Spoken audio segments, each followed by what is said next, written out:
The following was recorded in front of a live studio audience at the Studio 21 Podcast Cafe. This is the United Podcast Network.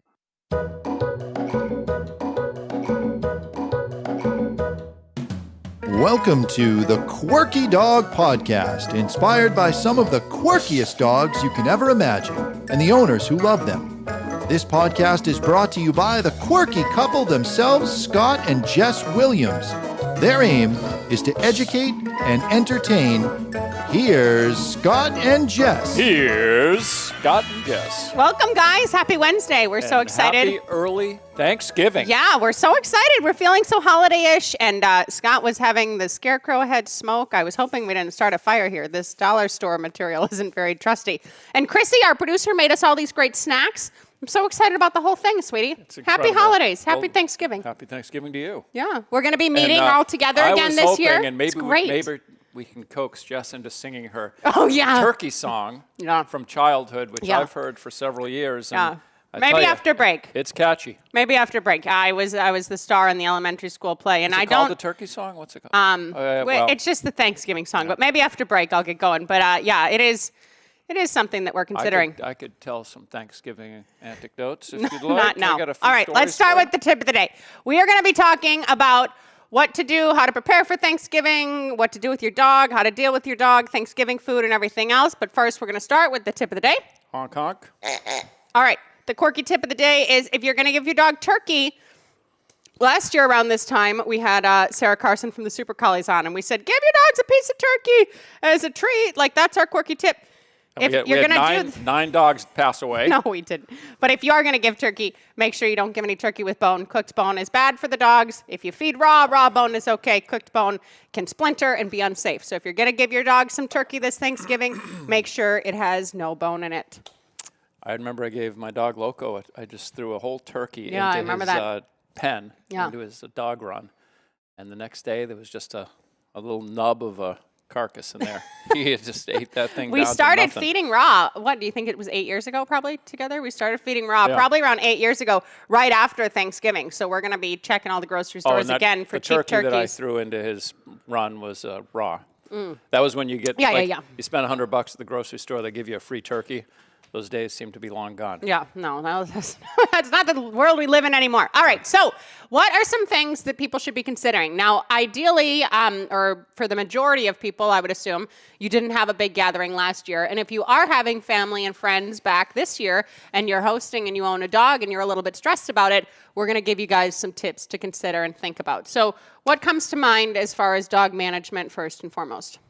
Well, I would say manage your trash can. Your garbage, that's for sure. Yes, because we've had so many, well, it's not so many, but we've had probably 3 or 4 clients whose dogs have been obstructed by corn cobs. And that's something that people may be eating corn cobs, and also cooked bones and carcasses and that stuff you don't want your dogs to get access to. And your trash is just going to be smelling better. There's going to be more stuff in it than normal and everything else. So that is a good one. Be aware of your trash can. Another thing, Scott brings this up, and it is a good point. Bites go up around the holidays. Like, bites go up when we're all getting together and we're all gathering and people are drinking and they're catching up. They haven't seen, these friends and family for weeks or months maybe because of the pandemic. You get all your crazy relatives coming over. Yeah, and you're focused on other things. Your attention is diverted. Kids. Yep. And your dog is like, holy crap. Too much crazy for me. Going on here? Crazy overload. So that's something to consider, that if your dog has not had big groups of people over to the house for a while because you guys have been, keeping things more within the family, then maybe consider crating your dog, or consider giving your dog a bedroom that you're not putting the coats on the bed, not that same bedroom, but give your dog some of its own space. Even if your dog is perfectly well behaved, we could all use a little bit of a break. For Christ's sake, Scott has to have a break at his holidays with his own family all the time. He's going, I'm going to go out for a little walk. I'm going to do, it's fine. I need a break from you. It's just the two of us. I do too. If you can tell me where I could get a break from him, that would be very helpful. But literally, like the dogs, even if they're great, give them some downtime. Let them decompress a little bit. What else? I agree. Especially if you've had a dog that's only had for a couple of years, because the majority of that time with the pandemic and the quarantine and didn't have a lot of exposure to people and stuff. Yeah, this may be the dog's first big event. That's a good point also. And as far as like kids and family kids and everything else, be an advocate for your dog. So like if your nieces and nephews or your neighbors' kids or what have you are a little bit out of control and the energy level is rising more than you think your dog can handle, intervene. Either step in and remove your dog from that situation, or step up and be a big person and say, hey, like, this is too much for my dog. You need to tone it down a little bit. We need to be advocates for our dogs. When our dogs feel like they're having to make all these snap decisions and no one's in charge, that's when things can go south sometimes. Yeah, especially with the young kids that love dogs and want to play with the dog. And the dog may be great, loving, the kids too. But it gets to a point where, they have had enough and they get a little cranky and you just don't want to have any nipping or anything like that. And the dogs, it's not fair to the dogs. They don't have to tolerate all this, and it's a lot of hoopla and everything else. So the trash is a good one. When people come in, that is normally the time when things get a little bit more frenzied, a little bit more hectic. Maybe the dog wants to rush the door, anything else. Have a plan for that. If everyone's supposed to arrive at a certain time, maybe the dog's outside for that 15 minutes to a half an hour to everything else. Like, do a little preparation. Thanksgiving is so much about preparation, right? You can't make 15 dishes and cook them all the same day and be able to serve, the meal by 2 o'clock in the afternoon. So while you're prepping for the food and the beverages and the cleaning and the table and everything else, prep for the dog a little bit. This is what it's like to own a dog. We have to do some prep. One thing, if you don't have a good recall on your dog, you want to be careful about it. A lot of people are going to be coming in and that are coming over, and that front door is going to get left open, and they're not going to understand about don't let the dog run out the front door. So you want to make sure that dog doesn't slip out. We're in Scott's getting a little bit buzzy from his cigar face, so he's just going to repeat what I say. Did you say the front door thing? That was my point. You said point. Put the dog in the backyard, give him some time, everything there's else. Different Get him reasons away. For that. There's different Get him reasons. away from that. If you have a dog that jumps on guests all the time, of that. you want to put him in the backyard. All of the excitement. So, but if you have a really, a pretty well-behaved dog but doesn't have a good recall, you don't want them to slip out that front door. Yeah, and manage the dog so there's not a big freaking, tragedy or crisis or whatever now on Thanksgiving. That's the last thing anyone needs. All right, let's have a cookie because all you're doing is puffing on this cigar. What is this, Chrissy? I want Chrissy to tell us because Chrissy made this. It looks like a jellyfish or something. It's a jelly something. I'm excited. It's Jell-O. What is this one, Chrissy? It's a Jell-O shot. We call that a jelly slice back home. Is there any vodka in this? To us, jelly is Jell-O. No, there isn't. Although I did get told that that's what I should be doing for the adults, is making them jelly shot slices. So that's like a biscuit base, a nice creamy filling, and Jell-O, if you will, on top. Raspberry. Fancy. So this is what do they call these? Jelly slice. And that's an Australian term. That's an Australian Thanksgiving. We don't do Thanksgiving. But it's the Australian infusion to the American Thanksgiving. Exactly. This is excellent. It's so tasty. I haven't had Jell-O in quite a while. I know, we don't have Good Jell-O. like that, though. Childhood memories. Yeah. All right, we're going to try another one after break, Chrissy's signature. But first, we're going to talk a little bit, it's so good, about the different food items that the dogs can eat versus the dogs can't eat. So, should we talk about... give them that. Yeah, don't give them the jelly thing. Did we talk about everything with management and stuff enough, do you think? Probably not. Yeah. We'll probably drill that home a little bit more. If something else comes up, we'll circle And back. again, but let's get to the fun stuff about how can we make the dogs Thanksgiving bowl. I just want to go back to the management again and just say, these are good reasons to keep your dog acclimated to a crate. A lot of people get away from the crate because the dog isn't destructive, the dog doesn't have potty training problems. And I tell people all the time, just keep your dog acclimated to it, accepting of it, so that if you do have company, something's up, you can always just say, hey, get in your crate, and they're happy to do it. Yeah, and if your dog doesn't like its crate, but you would like to use it for management, and for some reason you haven't actually gone out and done your shopping yet for Thanksgiving, ask the butcher if they have any marrow bones in the back. This isn't a big time for, beef and marrow and everything else. If you give your dog a marrow bone that they can't swallow and that's raw and that's big enough that they can enjoy it, something like that may pacify them enough to just shut up for at least the 2 hours when you want to eat and all that. Yeah, because that's the problem when you put the dog in another room because you're stressed about the dog's behavior. And then it's just barking in there and slamming the door incessantly. Yeah, it's ruining everything. That sucks. Yeah. All right. So things that they can eat. Thanksgiving, we have a very eclectic Thanksgiving in our family. We make a lot of different dishes, and Scott's sister-in-law hosts it, and she has a very Italian-infused Thanksgiving, and it's super fun. But the traditional Thanksgiving dishes, you need to be careful of what you're giving your dog versus what you're not giving your dog. So we covered the turkey. Cooked turkey, no bones in it, yada, yada, yada. Another thing that often comes to mind is like sweet potatoes, right? Like those root vegetables that we serve, or squashes, butternut squash. All of that is really good for the dogs. So like that's a good way on a bland diet. Sometimes we'll introduce some of those types of things to firm a dog up, everything else. So not too much butter, not too much sugar, anything else, but just the squashes and the sweet potatoes themselves, they have a lot of good value for the dogs. What about all the marshmallows on top? Can I eat the marshmallows? That's the only part I make a dessert I eat sweet all the potato marshmallows Thanksgiving. off the top Yeah, and that's then what give Scott the sweet does. potatoes to the dog. Anything that's going to have a lot of butter in it or a lot of fat in it or anything else, you want to be careful because you don't want to risk like a pancreatitis flare-up. You may not even know that your dog gets pancreatitis flare-ups until they get something like that. One time we gave Bammer a little puppuccino when we took her to the chiropractor and for a massage and stuff. She was probably, you're going to have the signature without me?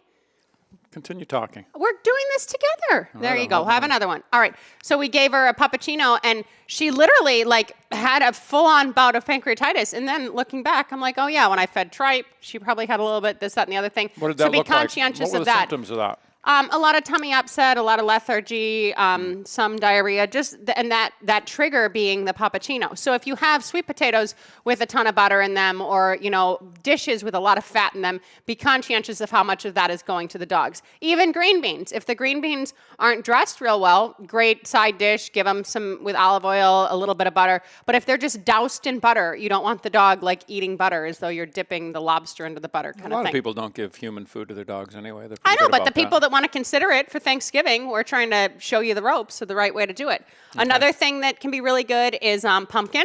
Pumpkin is still very popular this time of year, so cooked pumpkin is probably preferable. The dog would like that more, but pumpkin is good. Nobody eats cooked pumpkin anyway.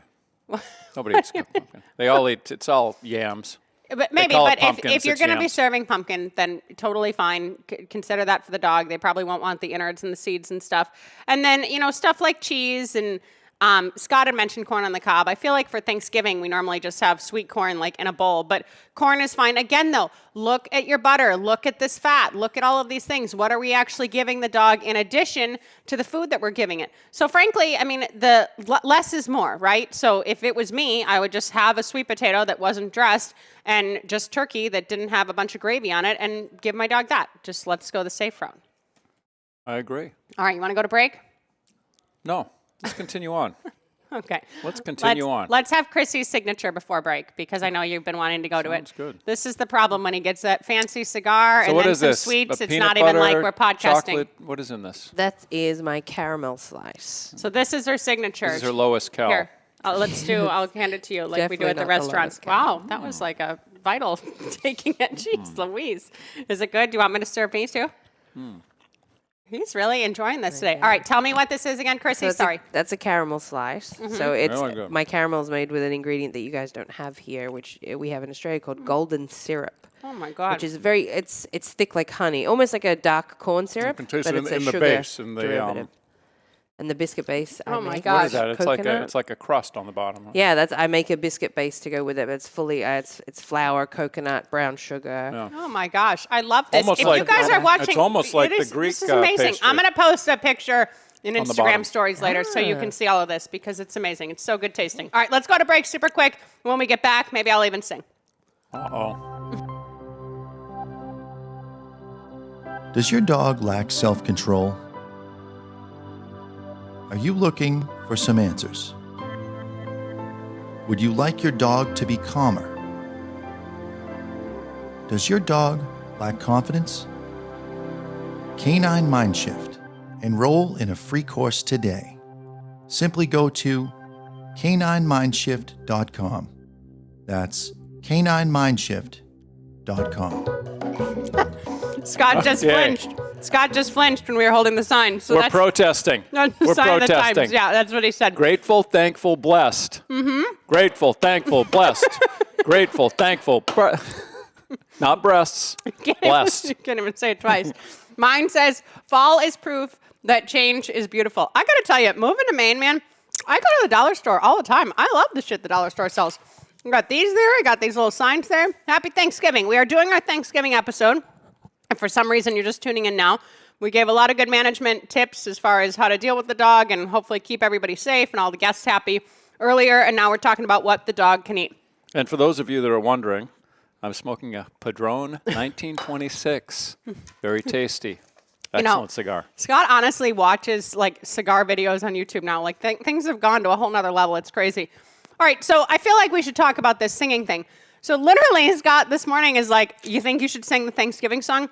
But really, I do this every year. So when I was in like, I don't know, 3rd grade, 4th grade maybe, for some reason, I always like was able to have these like really big roles in the plays. I have a terrible voice. I mean, Scott says I have the voice of an angel. Voice of an angel. But I was very happy to get right on that stage and a microphone in front of all these people and just start belting it out. An A for enthusiasm, I'll give you that. Yeah. All right, so my godson likes this too, the pig squeaker. So the song goes, it's very cute. You're going to do it live, eh? Oh, yeah, I'm going to do it live. Well, let's get so like, we can see if... Are you ready for some turkey? Would you like to eat some pie? I'm feeling kind of perky. The food is really going to fly. And then it's like, I'm mashing the potatoes. I'm soaking up the yams. I never remember the verse. But it's like a real like kit and caboodle. And I got my godson calls me and sings it too. And it's a whole thing. So that's the Thanksgiving song. I'm feeling festive. 10 years in, Scott gets to hear it every Thanksgiving. Voice of an angel, tell him. Beautiful. Yeah. It's beautiful. All right. Things that your dogs can't have. This may be way more important than things that you can give your dogs because everybody wants to always give their dogs things. And this has all little these to do with items. Thanksgiving, really. Well, yeah, but things that may be coming and may be served on Thanksgiving. So garlic. Garlic is a little bit controversial with dogs. We give garlic as a supplement. It's a springtime herb supplement. And we give it for tick prevention. So we give like a scoop of it and everything else. Garlic on the clove and everything else, if a your lot dog of it lives, can be toxic. there'll be no ticks on him. Well, no, but that is designed for dogs. That's a product designed for dogs and given in a specific dose. If you just like throw a bunch of cloves in your dog's bowl of garlic, that's not really a good way to go. Other things. It's one of those, what is it, a Lakota? What are those Italian dogs? What are they called? Legato? Legatos. They might like the... No. No? Okay. No garlic for them either. Okay. If Scott spends a little too much time downstairs, then we don't relate quite as well on the podcast because he's just chumming it with the boys. Those truffle hunters. All right. Another thing that can be an issue for dogs, especially raw, but even cooked. And like we give our dogs our morning eggs and everything else, and they get some stuff here and there. But you want to be careful of large quantities of these things. So that's onions. So most dogs, I would assume, aren't going to go and freaking start chomping on a onion of any way, shape, in any sort, especially if it's raw. But it can be toxic to dogs, so you want to be careful. What's some other things, honey, that can be a problem? Raisins are a big one. Raisins are a big one, and they come up a lot. I've been building up my dog's tolerance to raisins for years. A little bit of raisin bagel here and there, Scott used to drive through Dunkin' every day with Jimmy and get a cinnamon raisin bagel. Once I found out about that practice, we squashed that. But he lived. He's strong. He's made strong. It through. Bam ate a lot of raisins. It affected his sperm count, though. I'll tell you that much. Oh, stop it. Bam ate a lot of raisins. And I say that because we had him collected recently. Easy. The dog is fine. You don't have to throw him under the bus here on the friggin' podcast. Bam. He just needs more practice. Bam. Okay. Bam ate some granola one time when we lived at the facility, had some raisins in it. We gave her hydrogen peroxide to make sure she puked it up. She only had like 6. Maybe she would have been okay. But raisins, especially if ingested in large amounts, those can be very toxic to the dog. So be careful of that. Alcohol, obviously, like a lot of people drinking, everything else. Dogs like alcohol. I mean, it's a thing. Some dogs think like, oh, the wine tastes good. The beer tastes good. This vodka tonic tastes good. Don't let dogs go and drink an entire alcoholic drink. It's going to be a bad ending to your Thanksgiving. And the vets are already pretty full. I think I was a dog in another life. Yeah. What? I like alcohol too. You did Large back in quantities. the day. You did back in the day. Caffeine can be an issue, you guys, so be careful of that. If you're serving coffee after dinner, don't let the dog go and drink someone's entire coffee. Ideally, the dog doesn't have this much access and freedom anyway, but still, just be thoughtful of these things. You may have an uncle that's pouring beer in your dog's water bowl just to get a kick out of seeing him get a little bit tipsy. Well, that's the thing. And people give the dogs table scraps and stuff at the table, and you don't even necessarily know what they're getting. We had a client one time. She was so pissed. They were serving Bloody Marys at her dad's house or something, and they had like skewers, right? And a woman like took her skewer out and gave the dog the entire skewer. It had like bacon on it and stuff. And not only was the vodka there, but the dog ingested some of the skewer and she was super, super stressed. So you also want to be conscientious of that and thoughtful of that. Like, is your family member under the table giving your dog one of these items that, you know, they may not want or they may not be able to digest safely? Well, it sounds like that person may have had some type of a disability, giving the dog we a often skewer. think that about you also, but somehow we make it through. And then I do want to mention, while we're talking about all of these items, if you have stuffing, right? And tell them about our oyster stuffing. That was exciting for me. We had oyster stuffing last night. First time either one of us has ever had it. We made it. Yeah, made it from scratch. It came out pretty good. Last week when we were volunteering, the ladies in the kitchen were all going around talking about their favorite dishes. And 2 of the 5 said oyster stuffing. And I never had it before. And I haven't eaten meat in over a decade. So I was like, oyster stuffing I could eat. So yeah, I liked it. It was more tasty than just the vegetarian stuffing for sure. Yeah, I mean, some people, that's a tradition in their Thanksgiving is that they always have oyster stuffing. I had never had it. That's not a tradition that my family ever had. No, not at all. But it was tasty. If you haven't tried it, I'd give it a try. So with that said, if you're making your own type of stuffing at home, which probably may not have oysters depending on where you live in the country, and meat and all this other good stuff, there are onions in there. There is a lot of garlic and stuffing. So consider that when we're talking about these things peripherally. If a dish, when everything's all combined, same thing with mashed potatoes. White potatoes have way less nutritional value than sweet potatoes for dogs. But again, we're talking about the butter and the cream and everything else in there. So be conscious of these things. Be thoughtful of these things. And a little bit of moderation is fine, but don't be giving the dog a full plate like you're serving for the rest of the table. Obviously. We don't know what is obvious this day and age. Dogs are not. If your dog is on a straight kibble diet, anything can disrupt the apple cart there. So you want to be careful about what you give them. That's extra and outside of their everyday diet. Yeah. What are you most grateful for this year? I'm most grateful to be able to walk free out in this world and not be confined. I did actually have a Thanksgiving one year back in the early 80s that I spent in Sacramento County Jail because of my poor behavior. Drinking. Poor behavior. And although it was a little bit comical, it was not the most pleasant Thanksgiving. So Scott's happy not to be behind bars on Thanksgiving. Yeah. That's the baseline there. And healthy and with a beautiful woman. And it's so nice to be able to turn the heat up a little bit. 35 degrees this morning. Maybe it was cooler. A little bit chilly. Take a hot shower. I'm always grateful for the basics. Getting a little bit chilly. The very basics I am thrilled with. And I think I always will be for the rest of my life. He always says, so nice to have a hot shower. He's an easy one to please. That's for sure. I'm grateful I'm not sleeping under an overpass in a tent somewhere like so many people are. That's true. That is true. And if you know those that are less fortunate than yourselves, try to do a little something nice for them over this season. We're excited to have the holidays. We're for Thanksgiving. We're rolling right into Christmas. We're going Christmas tree shopping on Sunday. It's an exciting time, and we're grateful for you guys. Thank you for your support, and thank you for watching and listening and supporting us and everything else. And we are going to see you next week with a very special guest. Who are we having on? We're having Noelle Nasca. Woo! We're doing a whole series. I'm excited about this. We're going to do a 4-part series. We're doing it with her and her female Malinois Inga that she just got, and we're going to do a progression over the first year of the puppy's life. So we're going to have that the first week of December and a lot more exciting stuff before the end of 2021. Have a great holiday, you guys. Have so much fun with your family and with your friends. Thank you so much to Chrissy. We're grateful for her, too. And in the meantime, keep it quirky. Have a great Thanksgiving. The views and opinions expressed by the hosts, guests, or callers of this program do not necessarily reflect the opinions of the Studio 21 Podcast Cafe, the United Podcast Network, its partners, or affiliates.